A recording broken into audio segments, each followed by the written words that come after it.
Welcome back on the AM show.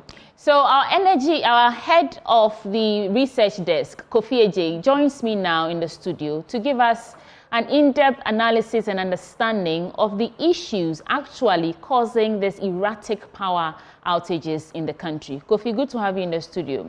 Good to see you. Great. So if I understand correctly, our issue is money. Yeah. What does this mean? Well, so we got this inference from the Energy Sector Outlook, published by the Ghana Energy Commission. They actually predicted the situation in December 2023, and they attributed this current doom. So if we will face any form of power crisis, it will be as a result of fuel situations or constraints, the inability to get fuel or enough fuel, and then also faults.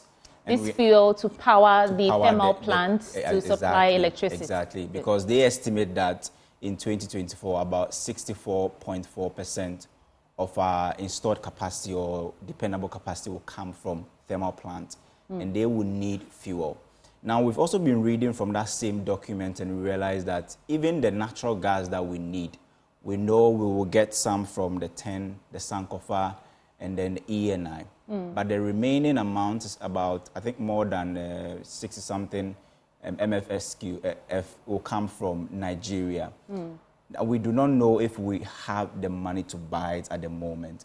But the Energy Commission estimates that we'll need about $1.14 billion to buy fuel, to power the plant. And we did the math yesterday. It simply means that if you need $1.14 billion, then you need about $95 million every month and about $3.2 million every day. We know we don't buy fuel cash and carry, but when you begin to rack up debt and then your arrears are so huge, it affects the probability of you getting, additional consignment and paying back later. But why are we in this situation? That same Energy Commission report says that they did not anticipate we, importing power this year, but when we do not resolve the issues resulting as a result of faults and then also fuel challenges, we may have to import power in 2024. That's according to the Energy Commission. Okay. Now, usually when we find ourselves in such economic constraint or fiscal constraint, we have some sources that we fall on to bring in the money for us to do the purchases. The first or the primary source should be collections or revenue from ECG, so that it will be distributed under the cash waterfall mechanism. Yes. But as we understand, ECG is currently not collecting the amount they are supposed to collect. And at every point in time, there are shortfalls that government will have to come in to support. The Finance Ministry estimate that this year, the collections in the energy sector will have a shortfall of more than 23 billion Ghana cedis. That's about, let's say, $1.8 or $1.9 billion. Who is going to pay that money? And the reason why we had reliable power supply in the last 4 or 5 years was because we had a pool of capital to get money from to do all the necessary purchases. So we had the Eurobond market where we're borrowing $3 billion almost every year to shore up the budget and then also do some sort of purchases. Now that market is no longer there. We were falling on the domestic bonds market to get money. When we're in deep trouble, the central bank will come in to bail us out by buying government bonds. Right. Now they've been asked to sign a 0% financing with the Finance Ministry. It means that when government is in a difficult situation, the rate at which we were getting money from the Bank of Ghana 2 or 3 years ago will not be the same thing now. That's what you mean by the 0%? The 0% financing. Tolerant financing. Yes, so it means that when we are in a very difficult situation, Bank of Ghana cannot come in to bail us out like the way they did in 2022 and some part of 2023. Right. That restriction has been put in place and they are not really financing. So it means that currently, whatever you spend, you must be willing to generate it.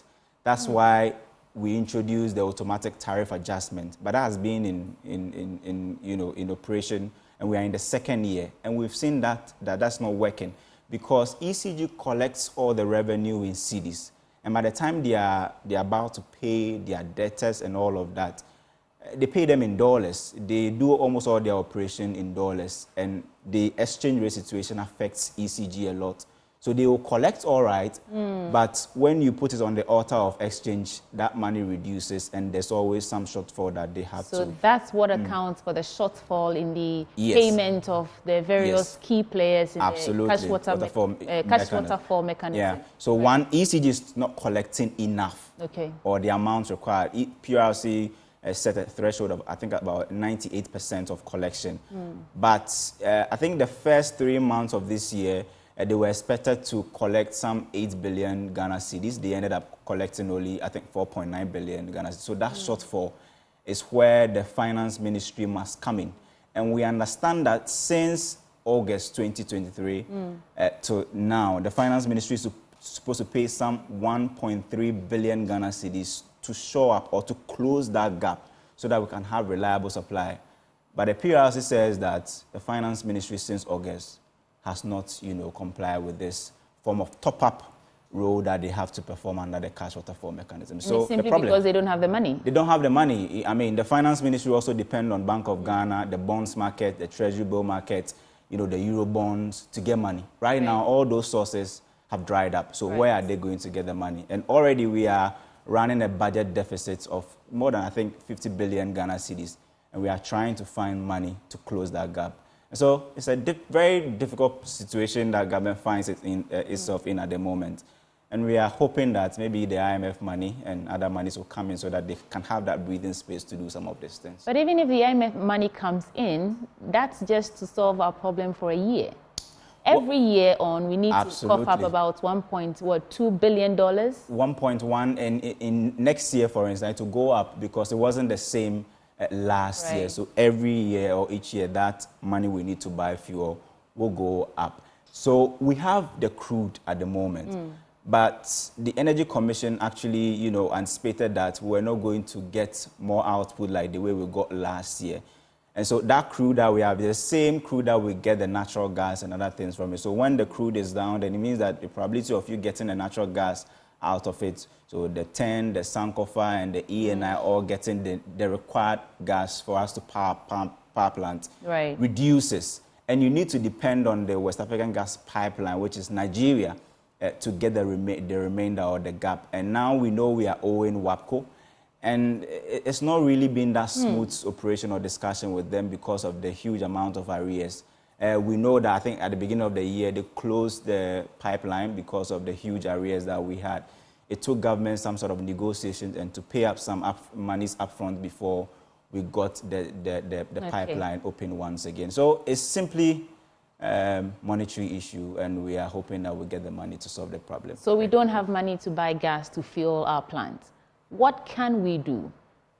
Well, at the moment, I do not know what government is doing, but yesterday we heard that the president has directed that they, some sort of reverse, some of the gas should be, redirected to some of the power plants, especially Sonana Sogli, for them to be able to start producing at maximum capacity. Because currently, there's a shortfall, and that shortfall must be explained through the plants all operating at maximum capacity for us to get the needed dependable capacity for the power or the light to come to our homes. And yesterday I slept in darkness, and you can see that it's really affecting.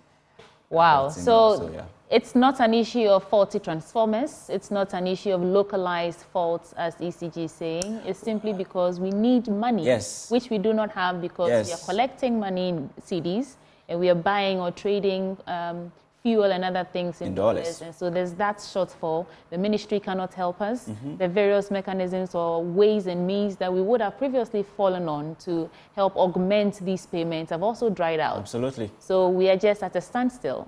And it's a very difficult situation where we find ourselves in. Well, and I'm only praying and hoping that we get the inflows, because we are expecting some, I think, $1.4 billion from IMF, World Bank, and AFDB this year. But all those monies are supposed to go into specific projects. Yes. Maybe we'll find ways and means to use some to solve our energy sector crisis. Well, so that's the situation we find ourselves in. Unless we miraculously cough up, what's the figure we need now to make all this go away? In the next 8 months, we need about $760 million $760 million to buy fuel. Thank you so much, Isaac Akufo-Addo, for making this clear. So there you have it. Doomsaw simply means no money to buy gas to fuel our plants for power. Stay with me. We'll be right back.